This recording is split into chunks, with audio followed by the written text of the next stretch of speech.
This video is sponsored by BuyMode shopping application. வணக்கம் அண்ணா. வணக்கம் அமைச்சரே, வாருங்கள். என்ன அமைச்சரே, இப்பொழுதெல்லாம் நாட்கள் எப்படி நகர்ந்து கொண்டிருக்கிறது? ஒரு பெரிய ஜேசிபியை வைத்து மெதுவாக நகர்த்தி கொண்டே இருக்கிறேன் மன்னா. என்ன அமைச்சரே இப்படி சொல்லிவிட்டீர்?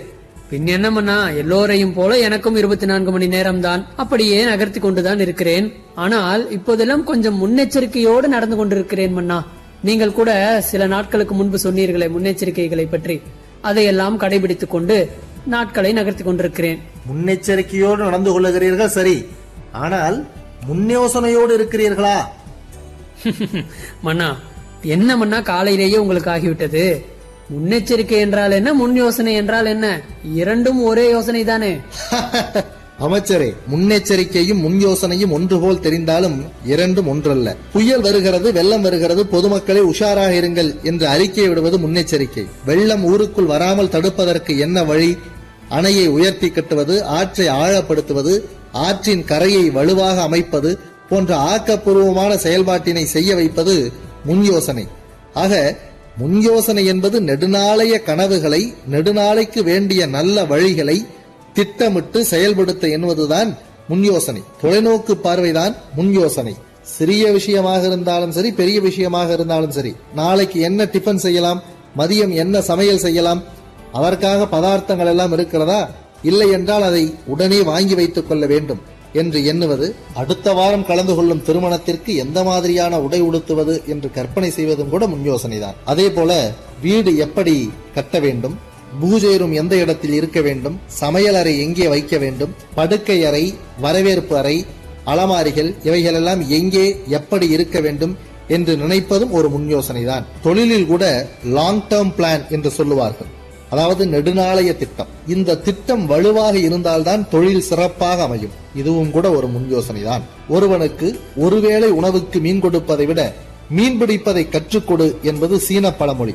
காரணம், ஒரு வேளைக்கு உணவு கிடைத்தால் அடுத்த வேளைக்கு அது கிடைக்காதா என்று ஏங்குவான், சோம்பேறியாகவே இருப்பான். மீன் பிடிக்க கற்றுக் கொடுத்தால் அவன் காலமெல்லாம் கவலையின்றி உண்பான், தன் சொந்த காலில் கௌரவமாக நிற்பான். அவனுக்கும் பெருமை, ஒவ்வொருவரும் கௌரவமாக வாழ்ந்தால் நாட்டுக்கும் பெருமை.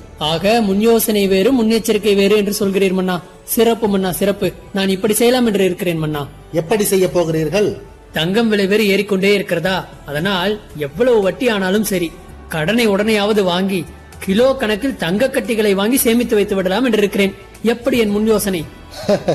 அமைச்சரே, நீங்கள் வட்டிக்கு கடன் வாங்கி கிலோ கணக்கில் தங்கம் வாங்கினால் அந்த வட்டியும் தங்கத்தினுடைய விலை உயர்வும் இரண்டும் சமமாகத்தான் இருக்கும், எந்த பயனும் இருக்காது.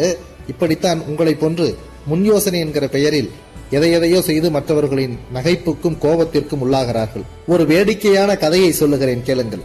ஒரு ஊரில் ஒரு ஜமீன்தார் இருந்தார். அவர் ஒரு நாள் தன் வேலைக்காரனிடம், முனியா, சென்று வெற்றிலை வாங்கி வா என்று கூறியிருக்கிறார். அவன் வெற்றிலையை வாங்கிவிட்டு வந்தான். பாக்கு எங்கே என்று ஜமீன்தார் கேட்க, ஐயா, நீங்கள் பாக்கு வாங்கி வர சொல்லவில்லையே என்று முனியன் பதில் சொல்ல, முனியா, மடையா, வெற்றிலை வாங்கி வா என்று சொன்னாலே வெற்றிலை, பாக்கு, சுண்ணாம்பு எல்லாமே சேர்த்துத்தான் வாங்கி வர வேண்டும். எதையும் ஒரு முன் யோசனையோடு செய்ய வேண்டும், தெரிகிறதா? இனிமேலாவது இப்படி நடந்து கொள்ளாதே, என் கோபத்திற்கு ஆளாகாதே என்று சற்று கடுமையாக கண்டித்திருக்கிறார். ஒரு நாள் ஜமீன்தாருக்கு உடல்நிலை சுகமில்லை. முனியா, சென்று மருத்துவரை அழைத்து வா என்று ஜமீன்தார் சொல்லி இருக்கிறார். சிறிது நேரத்தில் முனியன் மருத்துவருடன் வந்தான். கூடவே வழக்கறிஞர், தப்பிசைப்பவர், மற்ற சடங்குகளை எல்லாம் செய்வதற்கு தேவையான ஆட்கள் எல்லோரையும் அழைத்து கொண்டு வந்தான்.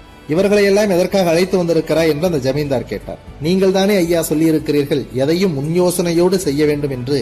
உங்களை குணப்படுத்த மருத்துவர், ஒருவேளை மிகவும் முடியவில்லை என்கிற கட்டத்தில் உயிரெழுத வழக்கறிஞர், அதையும் தாண்டி நீங்கள் அடுத்த கட்டத்திற்கு சென்றால் மேற்கொண்டு ஆக வேண்டிய காரியங்களுக்கு மற்றவர்கள் என்று விளக்கினான். இது முனியனினுடைய முன் யோசனை. அதுவும் நீங்கள் இப்பொழுது சொன்னீர்களே, நகை வாங்குவதற்கான முன் யோசனை, அதுபோல இதுவும் ஒரு நகைப்புக்குரிய முன் யோசனை, அந்த ஜமீன்தாரை கோபப்படுத்துவதற்கான முன் யோசனை. இப்படி முன் யோசனை செய்து கோமாளி பட்டம் வாங்கி கொண்டவர்களும் உண்டு. This video is sponsored by BuyMode shopping application.